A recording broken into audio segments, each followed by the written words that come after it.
현대의 여러 가지 우주론이 난립한 가운데 그 중에서도 우리 우주가 홀로그램으로 되어 있다는 이론이 있습니다. 이 이론에서 얘기하는 홀로그램은 무엇이며 그 이론의 근거는 무엇일까요? 안녕하십니까? 아제너드 오 작가입니다. 안녕하세요. 아제너드 2D입니다. 오늘 주제는 그 홀로그램 우주인데요. 예. 우리 우주가 그 홀로그램이라는 가설인데요. 시뮬레이션 우주만큼은 아니지만 이것도 그 비교적 최근 들어 많이 얘기가 나오고 있는 이론입니다. 저희 그 구독하시는 분들 중에서도 다뤄달라는 요청이 좀 있었어요. 네, 맞습니다. 그렇지 않아도 저희가 다루려고 했던 내용인데 스케줄상 그 이번에 다루게 됐네요. 예. 근데 그 홀로그램 우주는 정확히 그럼 뭔가요? 그러니까 일단 이 이론에 대해 먼저 알아야 할 것이 두 개가 있어요. 하나는 홀로그램이란 무엇인가? 홀로그램 하면 뭐 떠오르십니까? 뭐 입체 영상 뭐 이런 거 아니겠습니까? 뭐 특히 어렸을 때 봤던 그 스타워즈 거기서 뭐 로봇 R2D2가 그 레이아 공주 입체로 보여주잖아요. 그렇죠. 그거 많이 떠오르죠. 네. 그러니까 그 홀로그램 하면 그 먼저 떠오르는 것이 그 영화에서처럼 빔을 쏴서 특정한 곳에 3차원 영상을 그 뿌려주는 것, 이거 많이들 떠오르지 않습니까? 그렇죠. 약간 빔 프로젝트처럼요. 예, 맞습니다. 그리고 다른 하나 또 알아둬야 될 것이 이 가설은 사실 그 여러 이론들이 있어요.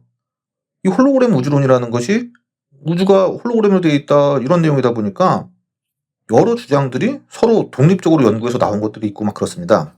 그 역시 그 떠나간 우주로는 잡지 마라. 왜냐면 그 버스와 에서처럼 곧 다시 나타난다. 뭐 그 얘기가 예, 생각나는데요. 맞습니다. 그 저희 얘기 많이 했었죠. 예.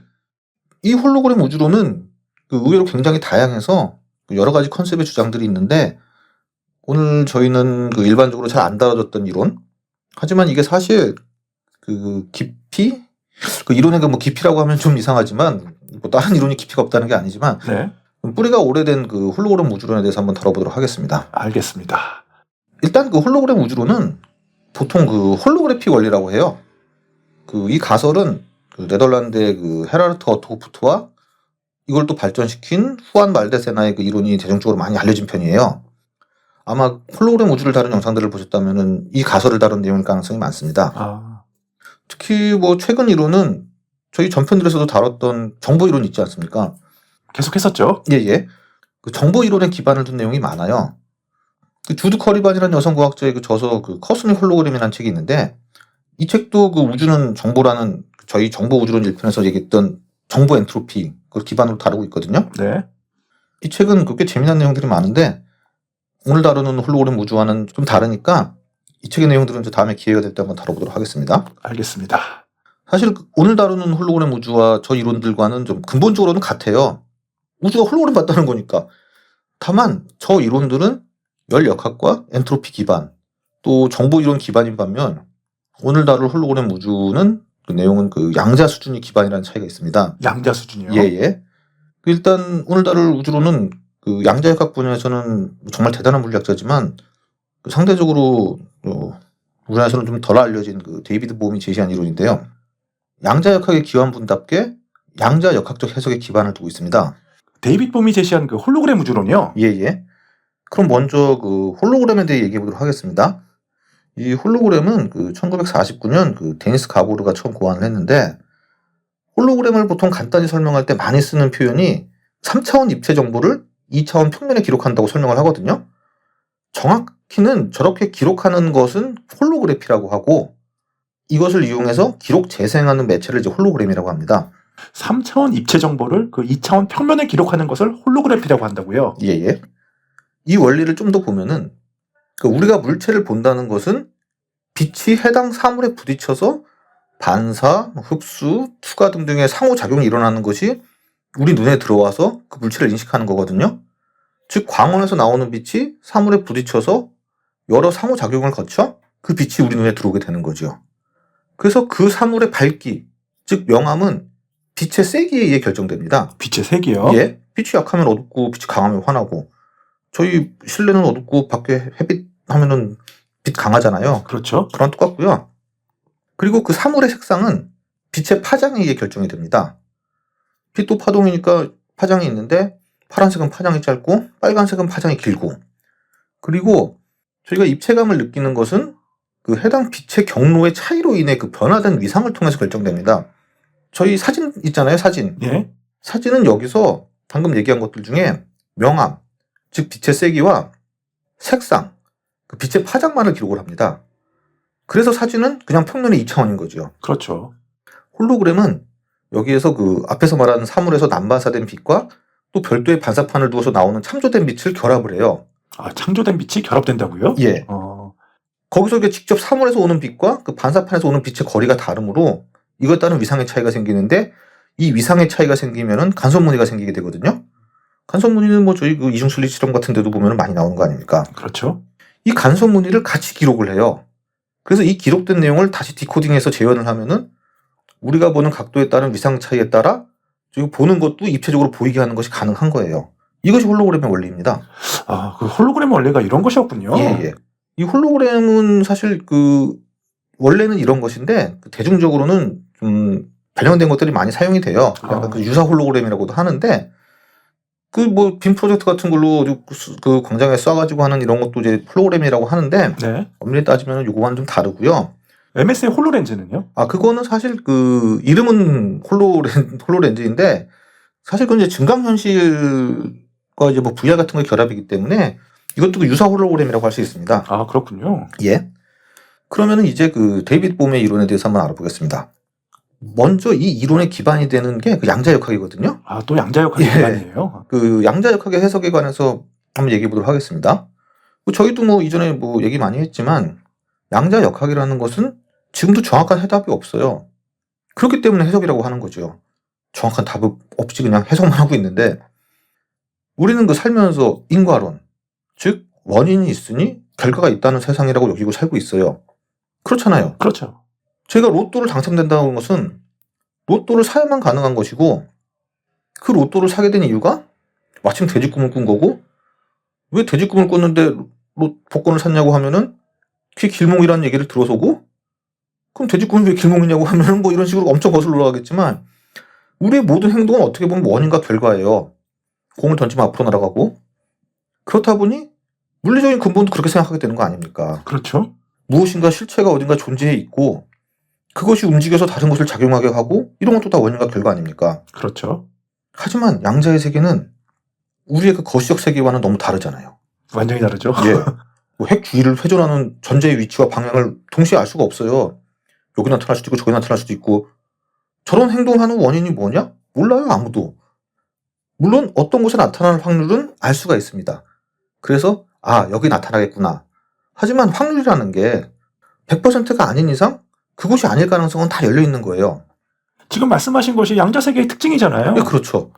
그러니까 정말 내가 벽에 던진 야구공이 벽을 뚫고 그 지나갈 확률도 양자역학에서는 0이 아닙니다.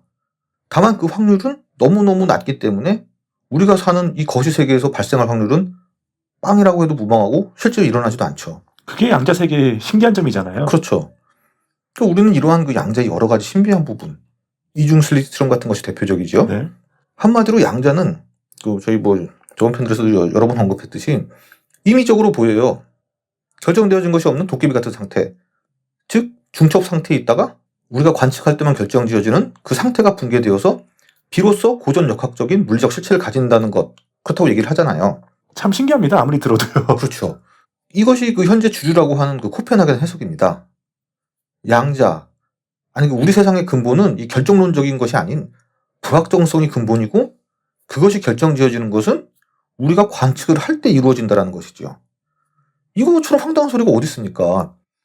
아니 근본은 그냥 이것도 아닌 저것도 아닌 중첩 상태에 있는 것을 우리가 인간이 그것을 확인해 봐야겠다. 이럴 때만 이거라고 딱 결정진다는 것이 상식적으로 말이 됩니까? 상식적으로는 말이 안 되죠. 근데 그것이 말이 된다는 것이 바로 코펜하겐 해석이죠. 그리고 이것이 사실 세상의 근본 진실이라는 겁니다. 그러니 그때까지의 인간의 상식으로는 받아들이기 힘든 얘기죠. 그래서 아인슈타인은 이걸 죽을 때까지 인정 못했다는 것은 너무 유명한 일 아닙니까? 그 유명한 그 신은 주사위 놀이를 하지 않는다. 이게 되게 유명한 말이잖아요. 맞습니다. 근데 아인슈타인만 인정 안 한 것은 아닙니다. 저희가 그 소스코드 편에서도 얘기했던 그 휴 에버리 3세의 다세계 해석도 코펜하겐 해석과는 다른 해석이죠. 그 내재된 자체가 불확실한 게 아니라 그만큼의 세계가 다 존재한다는 얘기죠. 가지를 쳐서. 그리고 에르빈 슈레딩거도 코펜하겐 해석을 반대하고 그 결정론을 주장을 했어요. 그래서 그 유명한 그 슈레딩거의 고양이라는 사고 실험을 내놨는데 정작 이것이 오히려 그 양자역학의 불확실성을 설명하는 그 좋은 비유가 되어서 슈레딩거 본인이 후에 그 매우 한탄했었습니다. 아, 저기 에르빈 슈레딩거도 그 코펜하겐의 해석을 반대했었군요. 예, 근데 또 슈레딩거의 고양이는 그 양자역학의 불확실성을 설명하는 좋은 비유가 되고 있잖아요. 맞습니다. 아이러니하네요. 그래서 자기가 그렇게 된 것을 공헌했다는 것에 대해 매우 후회한다는 얘기를 했습니다. 아, 몰랐던 진실이네요. 예. 그리고 이 외에도 그 코펜하겐 해석에 반대하는 또 다른 분이 있는데 그 대표적인 분 중에 또 하나가 바로 이 오늘 얘기할 그 데이빗 봄입니다. 아, 그렇군요. 예. 데이빗 봄의 주장은 일명 그 파일럿 웨이브 이론이라고 합니다. 파일럿 웨이브 이론이요? 예. 그 이 이론은 일단 그 기존의 양자의 신비한 행동 중 하나인 양자 얽힘, 즉 서로 얽힌 양자쌍이 한쪽의 값이 결정되면은 다른 한쪽도 아무리 멀리 떨어져 있다 해도 그와 동시에 값이 결정되어진다는 비국소성도 허용을 해요. 이 이론에서는. 다만 중첩 상태에 있다가 관측을 통해 결정되어진다는 것은 허용하지 않는 이론입니다. 양자역학의 제일 근본적인 해석을 부정하네요. 예, 그렇다고 할 수 있습니다. 그러니까 이 파일럿 웨이브 이론은 양자의 그 모호하고 기이한 측면은 사실은 우리가 모르는 그보다 더 하위에 아직 우리가 발견하지 못한 힘이 있다는 거예요. 그것을 파일럿 웨이브라고 하며 이 파동은 중력처럼 중력에도 이제 중력장이 있듯이 양자장이라고 할 수 있는 것이 우주 전체에 깔려 있고 중력파처럼 이 힘이 양자의 특성을 만든다는 겁니다. 또한 이 힘은 중력은 멀어지면 멀어질수록 약해지지만 이 힘은 그렇지 않고 동일한 힘을 갖는다는 거예요. 아, 그래서 관측에 이제 값이 결정되어지는 것은 관측의 행위가 이 파일럿 웨이브를 물리적으로 교란시키기 때문에 입자의 특성에 대한 정보가 파괴됨으로써 드러난다는 겁니다. 즉 양자의 불확실성은 실제의 본질이 불확실한 것이 아니라 우리가 아직 발견하지 못한 파일럿 웨이브라는 숨겨진 값에 의해 결정되어진다는 거예요. 그래서 숨겨진 변수 이론이라고도 불립니다. 아, 그럼 그 현재의 주류가 그 코펜하겐 해석이라고 하셨는데 이 이론은 왜 주류가 되지 못한 겁니까? 그럴싸한 것 같은데 듣다 보니까. 그렇긴 한데 그거는 이제 아직 더 근본적인 저 파일럿 웨이브를 발견하지 못했기 때문이죠. 그 어떻게 보면 이제 끈이론이 처한 환경과 비슷하다고 할 수 있어요. 끈이론도 이제 실제 끈을 발견하지 못하니까. 네.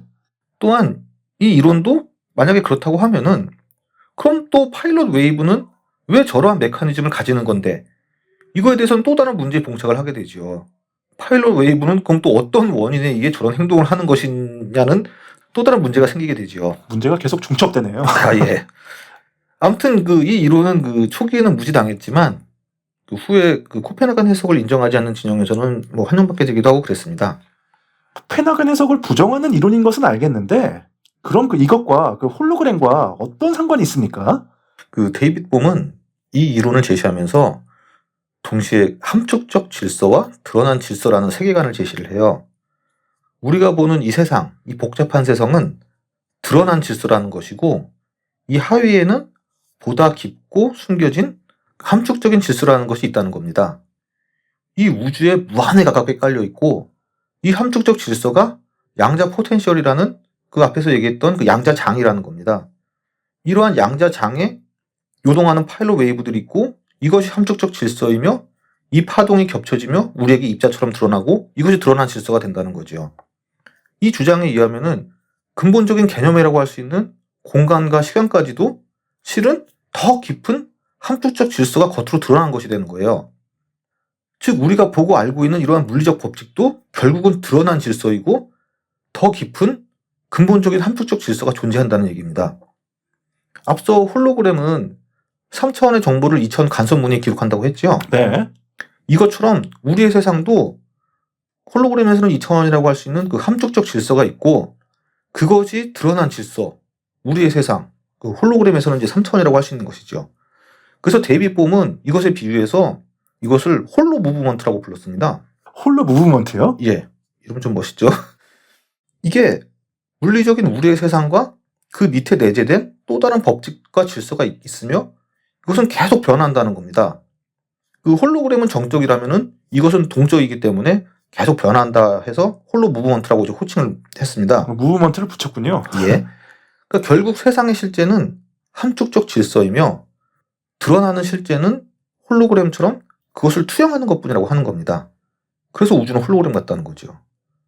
이것을 본질과 외양이라고 호칭하기도 합니다. 그러니까 우주의 본질은 홀로그램처럼 간섭 무늬 같은 것이고 실제 우리가 보는 이 세상은 그것의 외양이다. 뭐 이런 말씀이신가요? 예, 맞습니다. 뿐만 아니라 데이빗 봄은 사람의 두뇌, 즉 정신마저도 홀로그램처럼 되어 있다는 주장을 했는데 이것을 홀로노믹 뇌 이론이라고 합니다. 홀로노믹 뇌 이론이요? 예, 우리의 뇌도 그 홀로그램처럼 되어 있다고요? 예. 그러니까 이 주장은 그 스탠포드 대학 신경심리학자인 칼 프라이브램과 같이 연구한 이론인데 그 처음부터 같이 연구한 건 아니에요. 칼 프라이브램은 독자적인 연구를 하다가 데이빗 봄의 이론을 알게 되고 또 데이빗 봄도 칼 프라이브램의 이론을 알게 되고 이제 같이 연구를 했는데 그 인간의 뇌를 홀로그램처럼 모델링할 수 있다는 이론입니다. 이 이론이 등장하게 된 이유가 있어요. 바로 기억 때문입니다. 기억이요? 예. 기억은 뇌에 어디에 저장되는가? 이것은 아직도 정확히 몰라요. 그래서 1920년대에 그 칼 레실리라는 그 심리학자는 쥐를 대상으로 실험을 했습니다. 그 기억이 뇌에 어디에 저장되는지 확인하기 위해 역으로 쥐 뇌의 특정 부분을 하나씩 제거하면서 실험을 했습니다. 쥐 뇌의 이 부분을 없애서 테스트해보고 또 다른 쥐의 또 이 부분을 없애서 테스트해보면서 과연 기억은 뇌에 어디에 저장되는가를 확인을 했는데 근데 여기서 나온 결과는 뇌의 어떤 부분을 제거를 한다 해도 쥐의 기억이 지워지지 않는다는 겁니다. 그래서 결론은 기억은 뇌의 특정 부분에 있는 것이 아니라 뇌 전체에 걸쳐 저장되어 있다는 것을 발견한 거죠. 문제는 그러면은 기억이 어떤 메커니즘으로 뇌 전체에 분산되어 있냐는 겁니다. 이러던 중 칼 프라이브램은 60년대 이 홀로그램의 원리를 알게 되고 그래서 이것을 적용해가지고 기억이라는 것은 뇌의 그 뉴런의 뭐 작은 집합들의 뭐 개별적으로 저장되는 것이 아니라 그러니까 뭐 뇌의 이 부분에는 어떤 기억이 있고 이 부분에는 뭐 초등학교 5학년 때 기록이 있고 이런 게 아니라 홀로그램은 레이저 간섭 무늬가 필름의 전체 영역에 걸쳐 기록되듯이 기억도 이런 식으로 뇌 전체에 기록된다고 이제 생각을 합니다. 이 프라이브램의 연구를 본 데이빗 봄은 이곳에서 더 나아가서 우리 각각의 뇌는 더 큰 거대한 홀로그램의 작은 조각들 뿐이라고 주장을 해요. 우리 뇌가 더 큰 홀로그램의 조각이라고요? 예. 더 큰 홀로그램은 그럼 뭡니까? 우주 전체의 홀로그램이죠. 아니 그 우리의 뇌가 우주의 홀로그램의 조각이라는 겁니까? 그렇다고 할 수도 있죠. 뇌는 홀로그램 우주에 둘러싸여 있는 홀로그램이라는 겁니다. 그러니까 우리 자신은 공간이라는 곳에서 움직이는 물질적 존재라고 할 수 있잖아요. 공간에서 우리가 움직이는 물질적 존재 아니면 뭐겠습니까? 그건 그렇죠. 이것은 공간이라는 것, 우주 전체의 홀로그램이 있는 간섭 패턴의 일부라고 표현할 수 있는 거죠. 그러니 우리 뇌도 홀로그램이고 우주의 일부인 거죠. 정말 믿기지가 않는데요. 데이빗 봄은 더 나아가서 모든 행동은 함축된 질서에서 비롯되며 개인의 마음은 현실에도 작용한다고 주장을 합니다. 그러니까 마음은 현실, 즉 육체를 통해 나타나는 거 아닙니까? 저희 마음은. 그렇죠. 그러니까 마음과 신체도 우주의 홀로그램의 일부, 즉 함축적 질서의 일부이며 그것이 드러난 질서로 투영될 뿐이라는 겁니다. 그렇기 때문에 우리의 사고, 우리의 의식도 양자처럼 우주 전체에 분산되고 얽혀 있다고 생각을 합니다. 함축적 질서인 양자 포텐셜은 전 우주에 걸쳐 얽혀 있으니까요. 이거 저번에 그 우리 양자의식 때 그 로저 펜노지가 얘기했던 것과 비슷한 것 같은데요. 그때 그 언급했던 디펙 초프라의 얘기와도 비슷하고요. 예, 좀 그런 부분이 있는데 그 데이빗 봄은 초자연 현상, 그 일명 초능력 이쪽에도 좀 호의적인 편이었어요. 초능력에도 호의적이라고요? 예. 데이빗 봄은 인도의 그 유명 철학자이자 명상가인 그 지두 크리슈나무르티 그 사람의 그 친구이자 제자였어요. 한때 이분 책 우리나라에서 꽤 인기 많았습니다. 그 자기로부터의 혁명이나 그 아는 것으로부터의 자유가 꽤 유명하지요. 크리슈나무르티도 한때 그 초자연 현상을 좀 긍정적으로 본 적이 있어요. 그와의 그 오랜 교류 때문인지 그 데이빗 봄도 약간 저러한 경향이 있었고 그래서 한때 그 동료 과학자들에게 이제 비판을 많이 받았어요. 이런 거 저런 주장을 하면은 지금 당신의 과학적 업적마저도 무시당할 수 있다고. 진짜 그럴 것 같아요. 그 물리학자가 초능력에 긍정적이었더니 그 좀 의외인 건 맞는 것 같은데. 그러니까 이분이 좀 굴곡이 좀 많았습니다. 그 로버트 오펜하이머의 부탁으로 그 원자폭탄 프로젝트인 맨하탄 프로젝트에 참여를 했으나 공산주의자였어요, 이분이. 데이빗 봄이. 그래요? 예, 그래서 그 경력 때문에 이제 거부당했고 메카시즘 있지 않습니까? 그 메카시즘 열풍 때에는 그 오펜하이머에 대해 증언하라는 것을 결국 거부해서 결국 이분 미국 태생임에도 불구하고 여기저기 전전했어요. 그러다 보니 브라질 국적도 갖고 있고 영국 국적도 갖고 있습니다. 뭐 그래서 그런 건지는 모르겠으나 영적인 것이나 신비주의에 좀 빠져 있었던 것 같기도 해요. 한때는 그 유리 갤러 있지 않습니까? 사기꾼으로 드러난? 유명한 초능력자였죠 한때. 예, 예. 그 유리 갤러의 숟가락 구부리기도 가능하다고 믿었다가 그 욕먹고 막 그랬어요. 그렇다고 이분의 주장이 뭐 무시당할 것은 아니고요. 이것도 사실은 뭐 물리학에 기초한 이론이고 그 현재도 그 수많은 우주론이 있지 않습니까? 그 중에 뭐 당당히 한 위치를 차지하고 있고 또한 그 홀로그램 우주론의 뭐 기초가 될 수 있는 이론이라고 할 수도 있고 또 양자역학에 대해서도 뭐 새로운 해석을 했기 때문에 뭐 이런 수많은 우주론 중에 과연 뭐 무엇이 진실인지는 아직 모르죠. 이 양자 이론에 대해서도 아직은 해석만 있고 이 이론이 맞는지 아닌지는 아직 저희가 알 수 있는 상황은 아니죠. 알겠습니다. 오늘은 데이빗 봄의 홀로그램 우주론에 대해서 한번 알아봤습니다. 재밌으셨다면 좋아요와 구독 좀 많이 부탁드리겠고요. 저희는 다음 시간에 더 좋은 내용으로 찾아뵙겠습니다. 지금까지 아제너드였습니다. 시청해주셔서 감사합니다. 감사합니다. 자, 영상 유익하게 감상하셨는지요? 다음 시간에 더 재미있고 유익한 영상으로 찾아뵐 것을 약속드리며 좋아요와 구독 부탁드리겠습니다. 지금까지 아제너드였습니다. 편안한 일상 되세요.